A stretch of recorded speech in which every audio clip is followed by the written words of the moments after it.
Ready? 700. Exercise number 2. Words, comma, words, comma, words, comma. Said a character in a well-known play. Full stop. So much was said, comma, so little done. Full stop.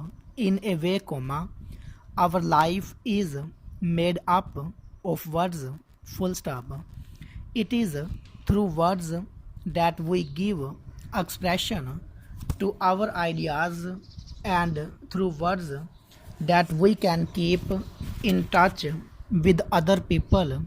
We may write the words for others to read, or we may speak the words for others to hear, comma, but in either case, it is through words that we have been able to pass on to others the thoughts that are in our minds.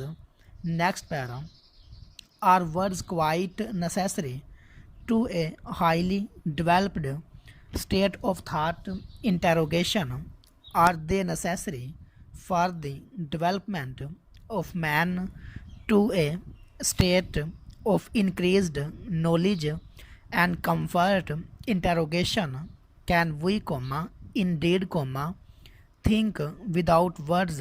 Much has been said and written on this last point, comma, and some writers are quick to point out that we can think in pictures without the use of words.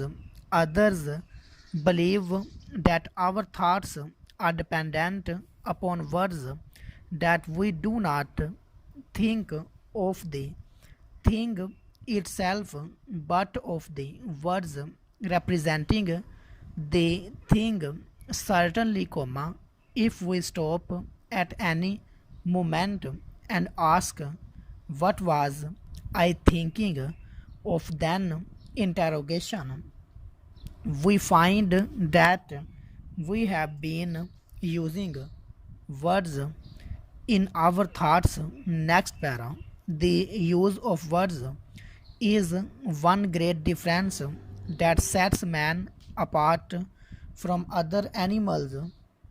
It is true that most living things seem to use sounds of some sort in their life with one another, but they do not use language as man does.